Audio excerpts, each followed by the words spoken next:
It happened yesterday evening on a quiet Melbourne street. Just family gathering together for Shabbat dinner. A sacred ritual. 20 Jewish around the table, sharing wine, sharing bread, and sharing stories. Children laughing, candles are flickering, all lovely stuff. But then outside, there was men with cans of fuel and a plan. They dust through the door. And what happened then? They set the synagogue on fire. They called it a protest, but this was not a protest. This was an attempt to burn Jews alive. Let that sentence sink in your brain. Let it settle. Let it go through your bones, because that's what I'm saying. This was not a political act. This was an attempt to annihilate these guys. A synagogue was firebombed with people inside. That's what happened in Australia in 2025. If you are not shaken by this, then you're probably not paying attention. Of course, thank God, the fire was contained by a miracle. Nobody died. But something else did happen. The illusion that Jewish safety in Australia is guaranteed. This is not the first time though. Just a few months ago, Saddas Synagogue was touched as well.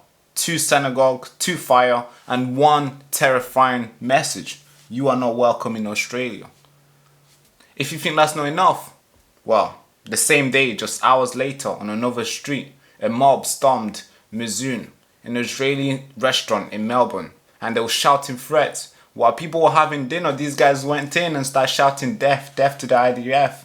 And what was the crime? What, serving patar? I don't think that's a crime. What was the target? Hummus plates? I don't think that's the target. Families were eating dinner, children were reaching for drinks, and suddenly they start hearing shouts. Death, death to the IDF. This is Australia today. It's a place where Jewish families can't break bread in peace. Where Jewish children lit a candle in the synagogue while somebody trying to burn the whole building down. We need to stop pretending this is normal. This is not. This is not civil discourse. This is not activism. And most importantly, this is not free speech. This is hatred, weaponized. This is violent, dressed as a protest. This is the red line that they've crossed. They've crossed the red line, they've touched this red line, and now they are spitting on this red line. They don't care anymore. And to those who still insist anti-Semitism in Australia is being exaggerated, well, here's a question for you. How many synagogues do we need to see burn? How many restaurants needs to be invaded? How many Jewish kids need to ask their parents, why do they hate us, Dad? Before everybody start believing what I'm telling you right now. This isn't just a flare-up. It's a firestorm. What happened in Melbourne is not a warning shot. It's a beginning of something really, really dark. So what will our leader do? Well, the leaders will probably come out and they'll release a generic speech or statement and then move on. They'll probably tell us, hey, we condemn all hate, as they always do. And they're going to act like this is a fight between equals. Or they'll finally say the name of the target. Well, we need them to say it clear.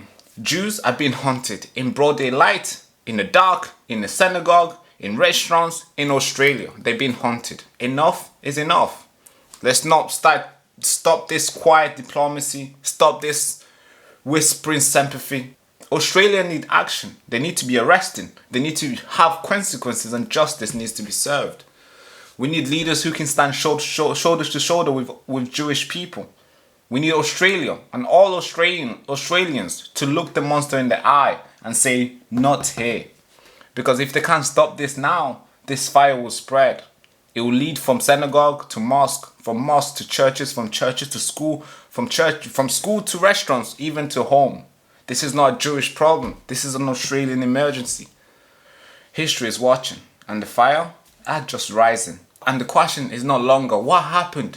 The question is, what will you do now? Thank you so much for watching. I'm Baraka, and you've been watching Newsroom.